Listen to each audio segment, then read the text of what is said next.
En la presente exposición, con mis compañeros aquí postulados, vamos a hablar acerca del contenido del capítulo H6 de la NSR 10, el cual se denomina estructuras de contención. Las estructuras de contención se pueden definir como un soporte lateral, temporal o permanente a taludes verticales o casi verticales de suelos, rocas fracturadas o terrenos inestables. Estas estructuras pueden ser autónomas, soportando directamente el material, o que involucren dichos materiales con ayuda de refuerzos. Las estructuras de contención, como se pueden observar en las imágenes, pueden ser muros de gravedad en mampostería, concreto ciclopeo, tierra reforzada, gaviones o cribas, muros emboladizos, estos con o sin contrafuertes, tablestacas, pantallas atirantadas y estructuras entibadas. Para garantizar la seguridad y funcionalidad de estas estructuras es necesario evaluar dos tipos de estados límites.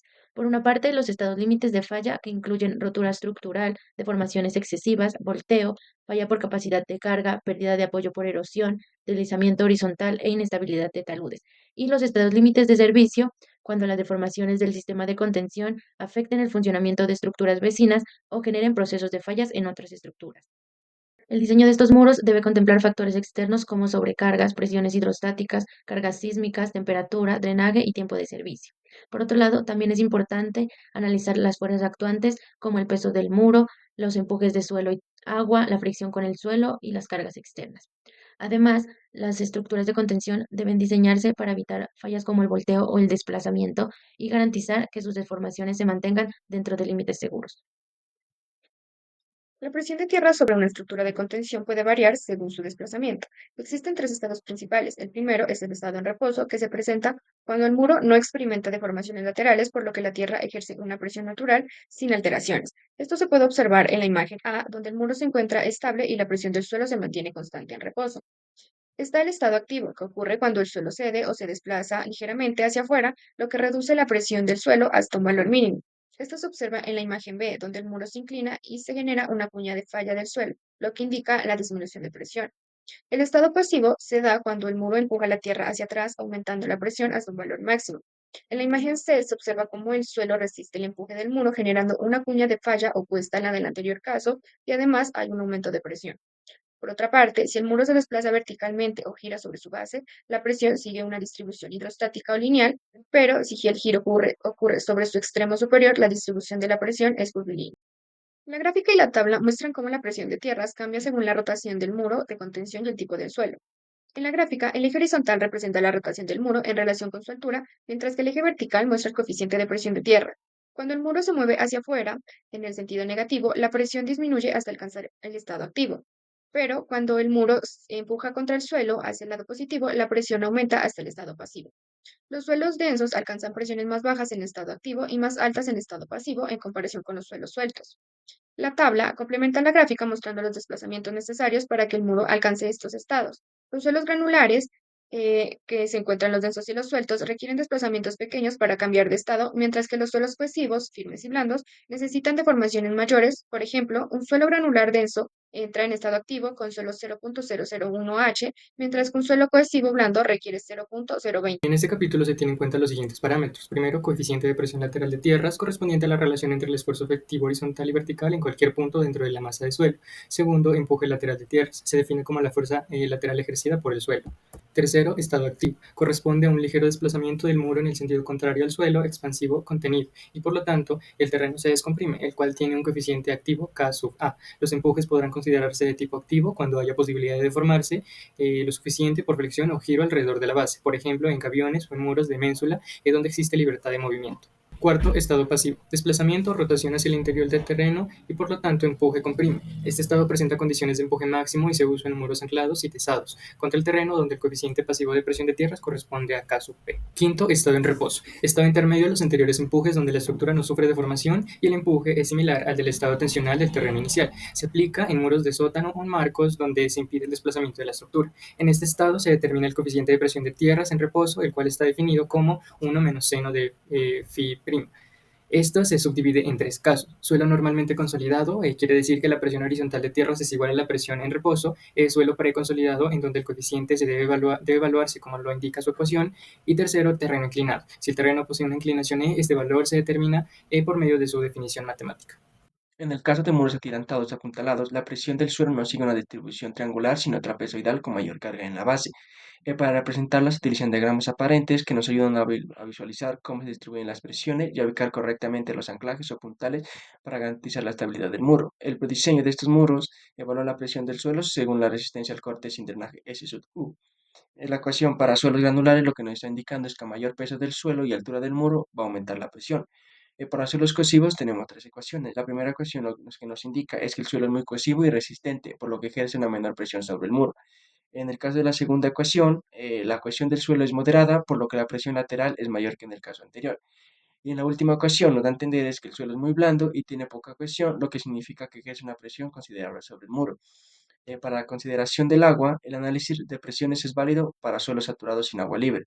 Si a nivel freático se genera presión hidrostática adicional, aumentando las cargas. Para evitarlo esto, se pueden utilizar sistemas de drenaje como filtros y tuberías perforadas.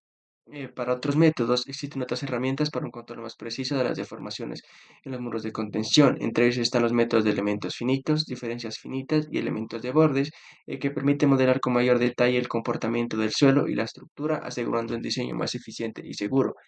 Para el último apartado, que es el estado de cálculo, el estado de presión del suelo puede ser activo, en reposo o pasivo. Todo esto va a depender del proceso constructivo, la rigidez del muro y las propiedades del suelo. Estos factores determinarán cómo se van a distribuir las cargas y cómo va a afectar la estabilidad de la estructura.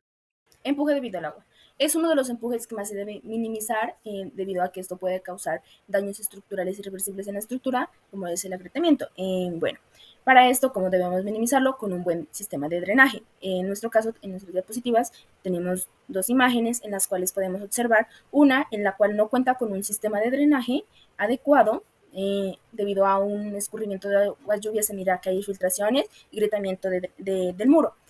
También tenemos una en el cual nuestro muro tiene su debido drenaje y hace que este no sufra afectaciones. Bueno, también tenemos un tipo de muro que son los gaviones.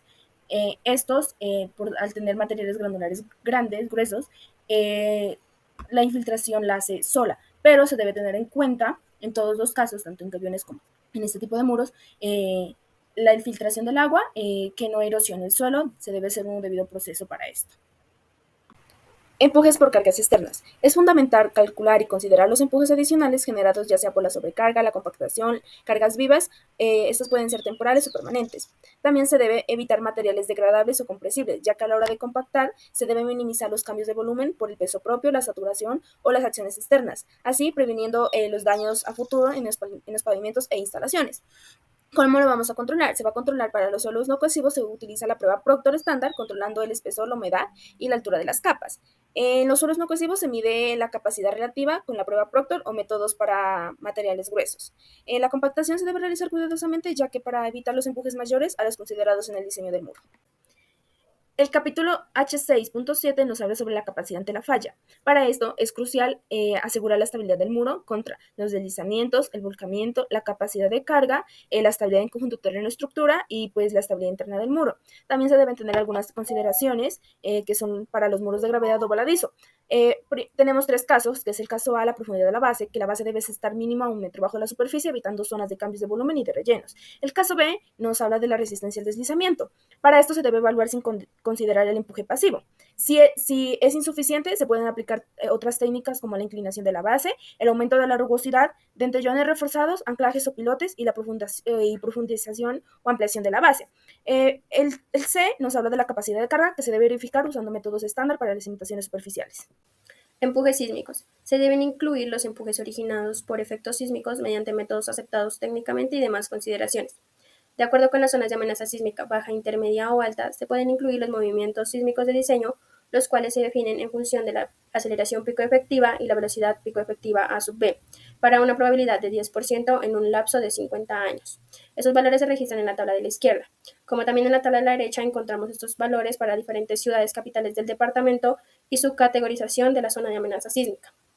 La zona de amenaza sísmica y movimientos sísmicos de diseño también se encuentran referenciados en el mapa de amenaza sísmica en Colombia. Para efectos del sismo de diseño se deben considerar empujes sísmicos de acuerdo con los parámetros que se estipulan en el título H.2.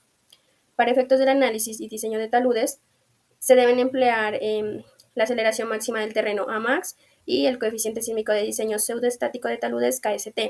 Estos valores se ven referenciados en la tabla y para ello se emplean los coeficientes sísmicos indicados y el tipo de material. La tabla nos proporciona un análisis de amplificación mínimo. Por último, los factores de seguridad indirectos, estos deberán ser como mínimo los valores indicados en la tabla. Estos valores se determinan bajo diversas especificaciones y verificaciones de comportamiento, tales como la estabilidad de taludes en excavaciones para edificaciones, la falla de fondo y la estabilidad de estructuras vecinas. El factor de seguridad debe cumplir como mínimo, bajo estas condiciones, los parámetros que se especifican en la tabla. Para nuestro caso de estudio, escogimos la construcción del edificio Restaurante Santa Bárbara, ubicado en la ciudad de Bogotá. Para este proyecto se requirió la construcción de muros anclados debido a la restricción del espacio y a las condiciones del terreno. La excavación contempló 2 sótanos y si se hubiera utilizado otro tipo de muros, se habría reducido el área útil del edificio y podría haber presentado problemas técnicos por la altura de las taludes expuestos. Por esta razón, los muros anclados fueron la mejor alternativa, ya que permitieron estabilizar el terreno de forma segura y aprovechar al máximo el espacio disponible. Los tipos de estructura en este proyecto se emplearon muros anclados de concreto lanzado con anclajes pasivos, los cuales fueron instalados sin aplicarles esfuerzos. El diseño tuvo en cuenta las fuerzas de tensión en los anclajes para conectar la superficie de falla del talud con la superficie resistente y así garantizar su estabilidad. También se utilizó un sistema de contención pasivo que solo entra en acción cuando el talud tiende a deslizarse. En cuanto a los criterios de diseño, la construcción del proyecto se realizó en un lote rectangular de 36 metros de frente por 34 metros de fondo, con una estructura en concreto reforzada. El edificio cuenta con 5 pisos y 2 sótanos destinados a parqueaderos. Para conocer las condiciones del suelo se realizaron 4 sondeos con profundidad entre 6.3 metros y 28.5 metros, incluyendo ensayos de SPT, pruebas de veleta de campo y extracción de muestras alteradas e inalteradas. Además, se evaluaron en los asentamientos en los muros de contención y su impacto en la seguridad y resistencia del sistema. Por último, el diseño se desarrolló siguiendo los criterios y factores de seguridad establecidos en la NRS 10, considerando los empujes del suelo, las cargas sísmicas, la presión de agua y la estabilidad general del sistema.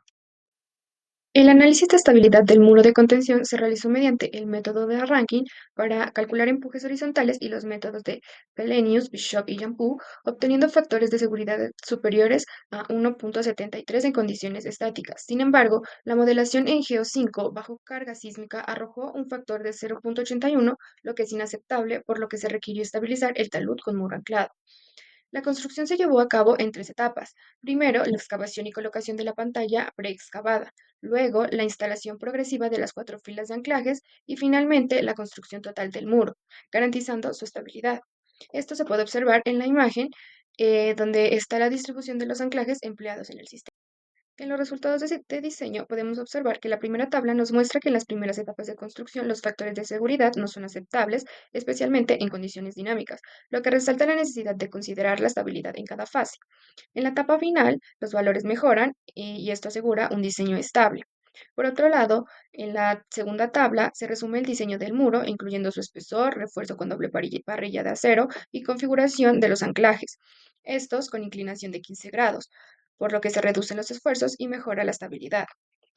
Con este caso de estudio se puede sacar una conclusión y es que los muros anclados son una solución eficiente en zonas urbanas, pero el diseño debe considerar cada etapa para garantizar la seguridad y además en suelos cohesivos sin eventos sísmicos la resistencia al corte no drenado debe reducirse en un 65%. En conclusión, podemos decir que las estructuras de contención brindan un soporte para los taludes y además deben garantizar tanto la estabilidad como la seguridad. Su diseño además debe considerar los estados límites de falla y los estados de servicio. Estos factores externos pueden afectar su comportamiento.